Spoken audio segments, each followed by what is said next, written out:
Սիրելի ժողովուրդ, Հայաստանի Հանրապետության հպարտ քաղաքացիներ, Արցախի Հանրապետության հպարտ քաղաքացիներ, Սփյուռքի հպարտ հայություն,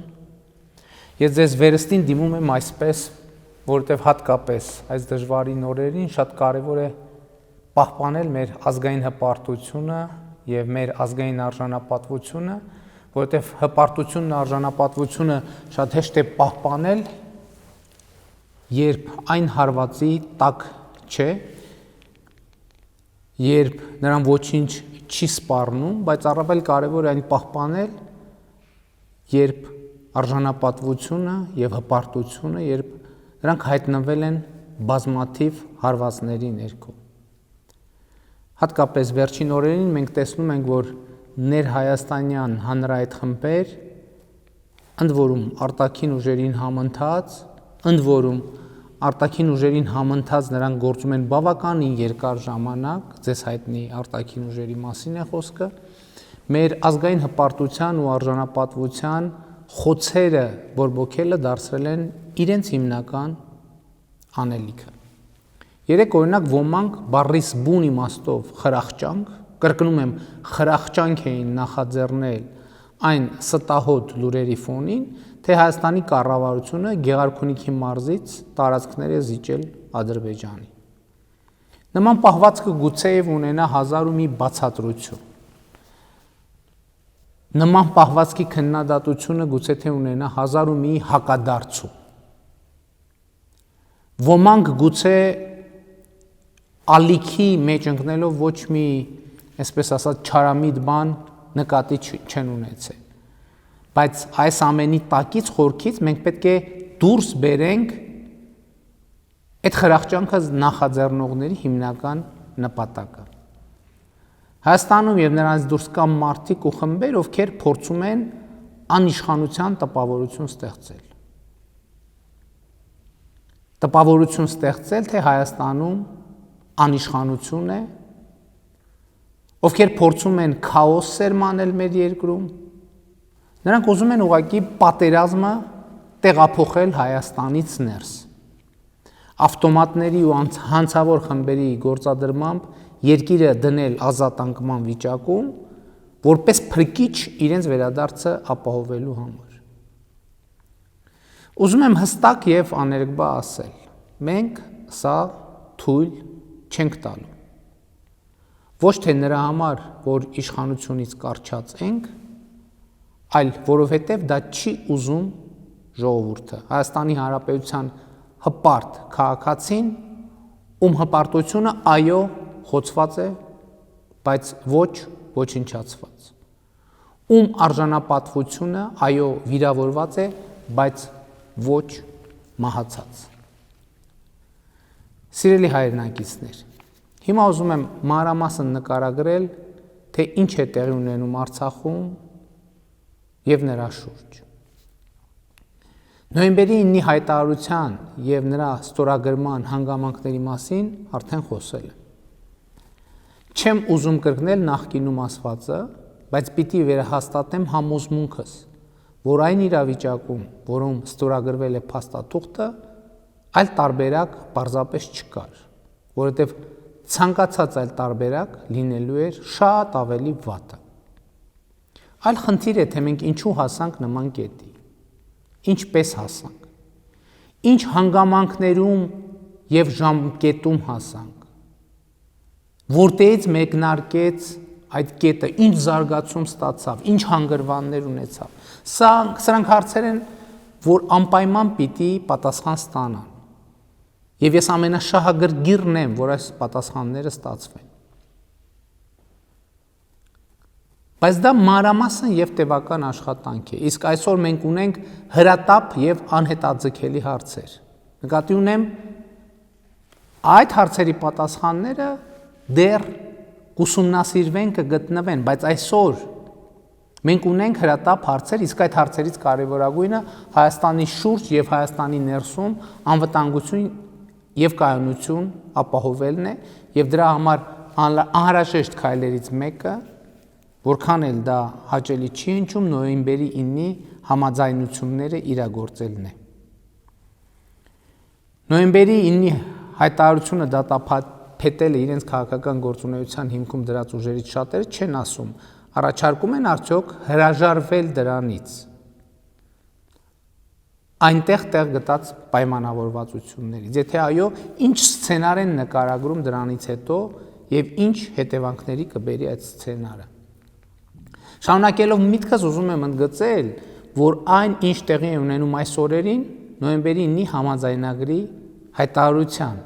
իրագործման գործընթաց է։ Իսկ այդ գործընթացը խնդրում եմ ուշադրություն դարձրեք։ Ենթադրում են նաեւ այդ թվում, որ Գեղարքունիքի մարզում մասնավորապես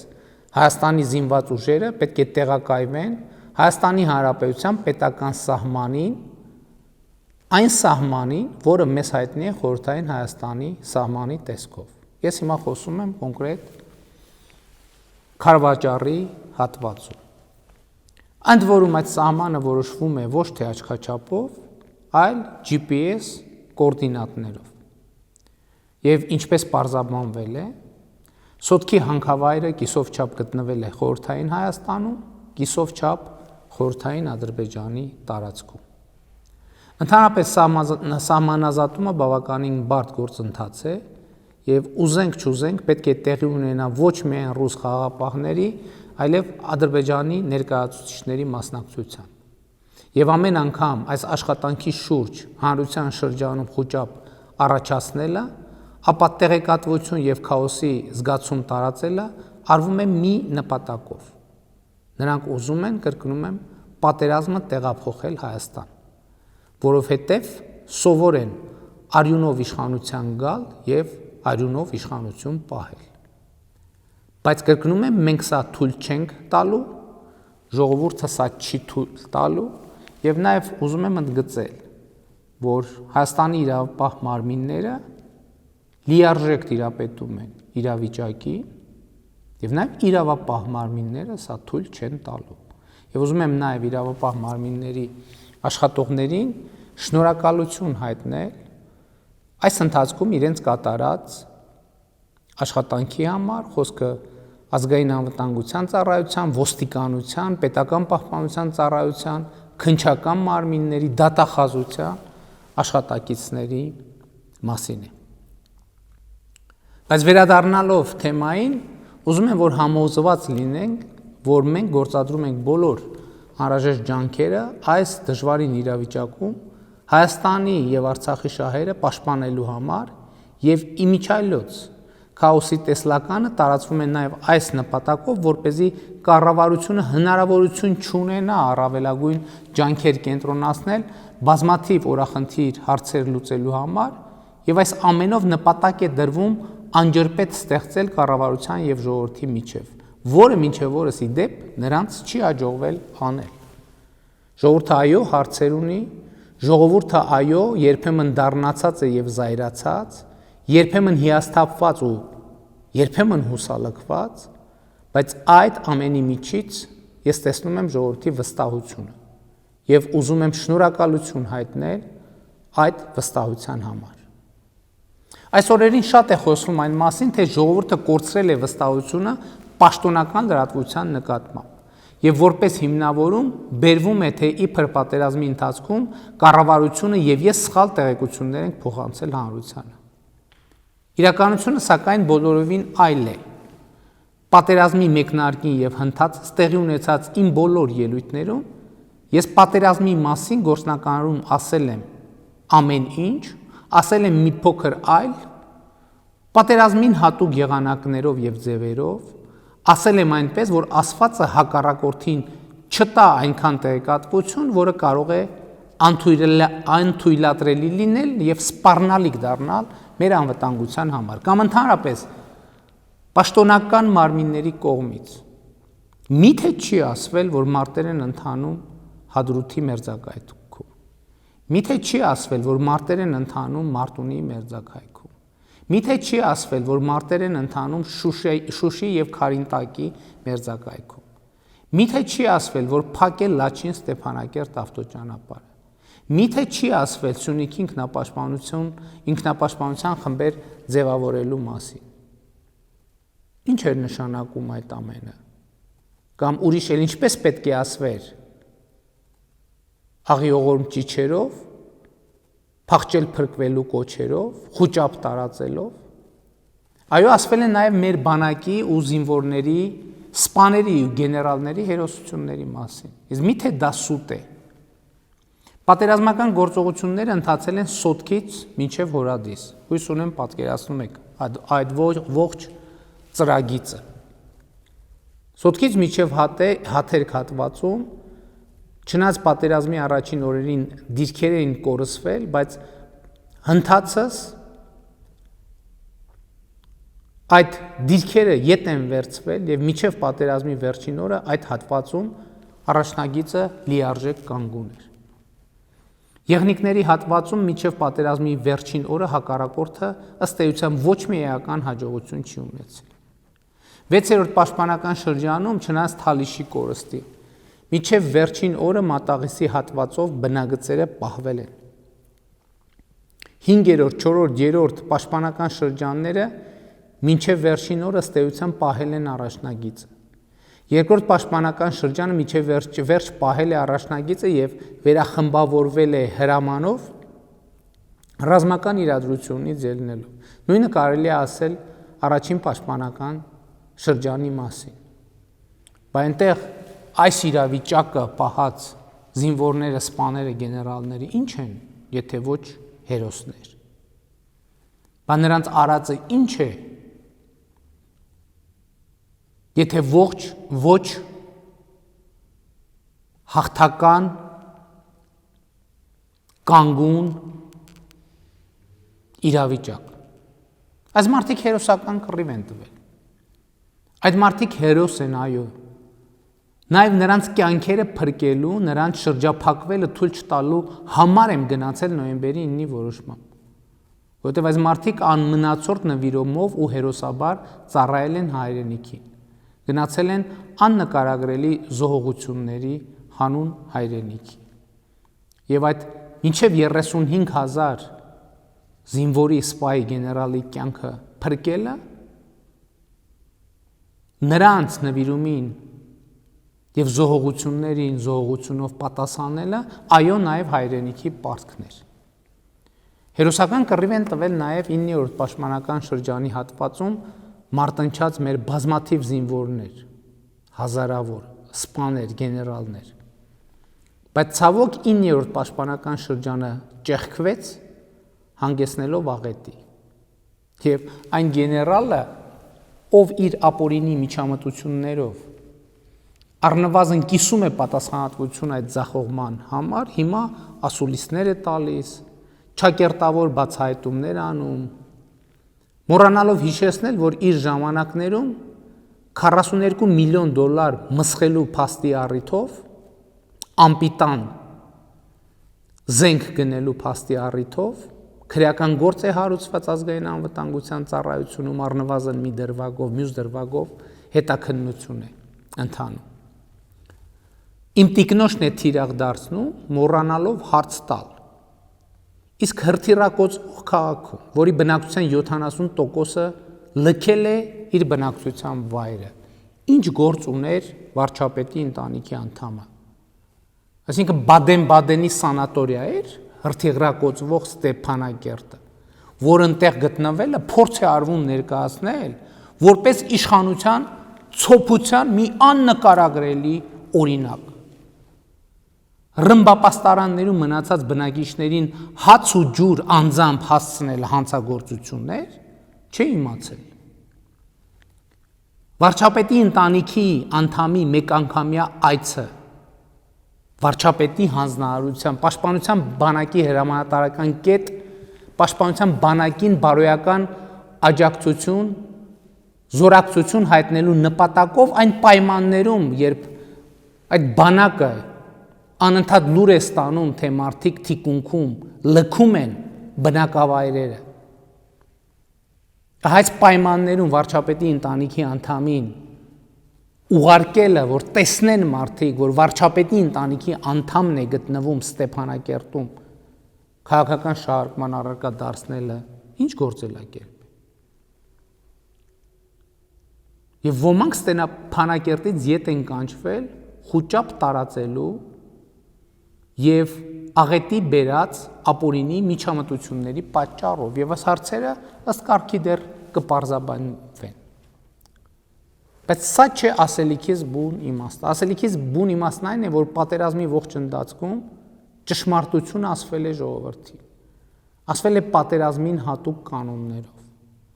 Ասվել է հավատով ու նպատակով։ Ամեն րոպե բեկել եւ փոխել իրավիճակը, իսկ դրա համար պետք է փայփայել մարտական ոգին։ Եվ նույնիսկ պարտությունների մասին հայտարարել այնպես, որ դա չկոտրի կռիվ տվող զինվորին, այն զինվորին, որոնց մասին ես ասում եմ, ովքեր մինչև վերջին պահը անառիկ են պահել իրենց դիրքը, իրենց գիծը։ Սիրելի ժողովուրդ, Հայաստանի Հանրապետության հպարտ քաղաքացիներ, Արցախի Հանրապետության հպարտ քաղաքացիներ, Սփյուռքի հպարտ հայություն։ Անցյալի մասին խոսելը կարևոր է եւ մենք դեռ առիթներ կունենանք դա անելու։ Բայց այսօր շատ ավելի կարևոր է խոսել այսօրվա եւ ապագայի մասին։ Այսօրվա ու ապագայի խնդիրների ու նպատակների մասին։ Այսօր կարևոր նպատակ է ձեռք բերված խաղաղությունը պահպանելը, այն տևական դարձնելը եւ եթե հաջողվի այն մշտական դարձնել, շատ ավելի լավ։ Այսօր կարևոր նպատակ է Հայաստանի եւ Արցախի շուրջ կայունությունը եւ անվտանգությունը ապահովելը, Արցախի անվտանգությունը ապահովելը, Լաչինի միջանցքի անխափան եւ անվտանգ գործունեությունը ապահովելը, արցախցիների վերադարձի պայմաններն ապահովելը, Արցախն ու Հայաստանը դուժած շրջանները վերականգնելը։ Իսկ սրա համար անհրաժեշտ է, կրկնում եմ, անհրաժեշտ է կյանքի կոչել նոյեմբերի 9-ի պայմանավորվածությունները։ Այդ պայմանավորվածությունների մեջ է մտնում նաև գերիների ու զոհվածների մարմինների փոխանակումը։ Այդ պայմանավորվածություններից է բխում նաև անհետ կորածների փնտրտուքի ակտիվացումը, որը չափազանց կարևոր հարց է բոլորիս համար, եւ այստեղ ամեն ժամը, ամեն րոպեն կարող է լինել ճակատագրական։ Ես այս օրերին անհետ կորածների գերեվարված մեր զինվորների հարյուրավոր հարազատների հետ եմ հանդիպել, լսել նրանց բոլոր պահանջներն ու բողոքները։ Նրանք ճիշտ են եւ մենք պետք է արագ գործենք, բայց կրկնում եմ, ցավոք, դժբախտաբար, դա կախված է ոչ միայն մեզանից։ Դա կախված է ոչ միայն մեզանից։ Այո, նոյեմբերի 9-ի պայմանավորվածությունների մեջ կան նրբություններ, որոնք խնդրահարույց հարցեր են պարունակում։ Բայց այդ բոլոր հարցերի շուրջ հիմա ակտիվ դիվանագիտական աշխատանք է տեղի ունենում եւ մենք անպայմանորեն կգտնենք լուծումներ։ Բայց նաեւ այդ պայմանավորվածությունների մեջ է մտնում տրանսպորտային կոմունիկացիաների վերաբացումը տարածաշրջանի։ Խնդիր, որի լուծումը կփոխի ոչ միայն տարածաշրջանի, այլև Հայաստանի կերպարը։ Սիրելի ժողովուրդ, մի տրվեք վախի եւ խուճապի։ Թույլ մի տվեք, որ մեր խոցված հպարտությունը եւ վիրավորված արժանապատվությունը ոտնատակ անեն։ Մին տրվեք անապագայության քարոզի։ Այո, հավատացեք միայն ու միայն պաշտոնական տեղեկատվությանը։ Ամեն օր նրանք ձեզ խաբում են։ Ճշմարտությունը որքան էլ դառը լինի, մենք երբեք ձեզնից չենք թաքցրել։ Այո, պատերազմի ժամանակ ճշմարտությունը ասվել է պատերազմի կանոններով։ Վերանայեք առաջին օրվանից ասվածը եւ կտեսնեք, որ ամբողջ ճշմարտությունը մատուցվել է։ Ամբողջ ճշմարտությունը ասվել է։ Պատերազմի կանոններով, բայց ուշադիր ընթերցողը եւ ուշադիր ունկնդիրը ամեն ինչ կարող էր կարդալ այնտեղ։ Ճշմարտությունն ասելվել է իդեպ նաեւ խորհրդարանական ու արտախորհրդարանական ուժերի հետ իմ հանդիպումների ժամանակ։ Եվ ես այդ հանդիպումներին հստակ ասել եմ, որ իրենց հրավիրել եմ ամեն ինչ պատմելու համար, որովհետև այդ ամենը, ինչ որ իրենց են պատմել, հրապարակային հնարավոր չէ ասել պատերազմական իրավիճակի պատճառով, բայց նաև չեմ ուզում ստացվի, թե թաքցնում ենք ճշմարտությունը։ Եվ ի դեպ, այն ուժերը, որ պատերազմի առաջին օրից ասում էին, որ ամեն ինչ, բոլոր հնարավոր միջոցներով, ամեն գնով պետք է կանգնեցնել, այստեղից դուրս գալուց հետո ուրիշ պրոցեսներ էին նախաձեռնում, ասում էին, որ այո, թող ամեն գնով կանգնեցնեն, հետո մենք դա կտեսնենք ոնց կօգտագործենք մեր քաղաքական նպատակների համար։ Եվ նրանք այսօր շատ վատ են զգում եւ զարմացած են, որ դա չի ստացվում իրենց մոտ։ Բայց այնուամենայնիվ մեր այսօրվա հիմնական խնդիրը ապագայի կառուցումն է։ Բայց դրանից առաջ նախ մենք պետք է վերադարձնենք մեր զոհերի մարմինները։ Մեր հարգանքի տուրքը մատուցենք նրանց։ Վերադարձնենք մեր գերիներին։ Պիտի հայտնաբերենք այն տղաներին, ովքեր հնարավոր է պատասպարված են ռազմական գործողությունների գոտում որևէ տեղ։ Պիտի ապահովենք Լաչինի միջանցքի անխափան գործունեությունը։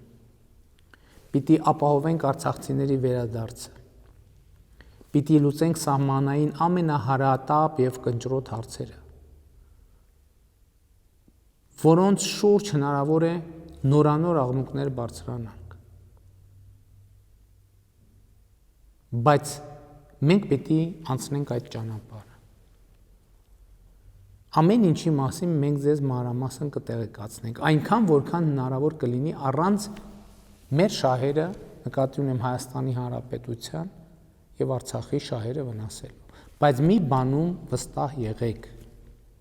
Մենք ձեզ հետ եւ ձեր առաջ ազնիվ ենք լիովին։ Դա չի նշանակում, որ մենք անթերի ենք։ Սա չի նշանակում, որ մենք ճիշտ ենք ամեն ինչի մեջ։ Սա չի նշանակում, որ մենք չենք սխալվելու։ Բայց մենք ամեն ինչի մեջ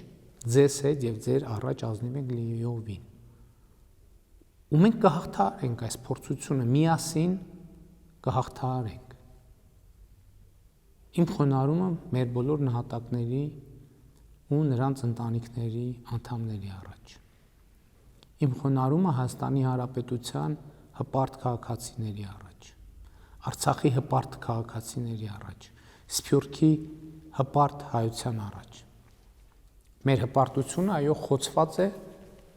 բայց ոչ ոչնչացված։ Մեր արժանապատվությունը այո վիրավորված է, բայց ոչ մահացած։ Կեցե հայ ժողովուրդ։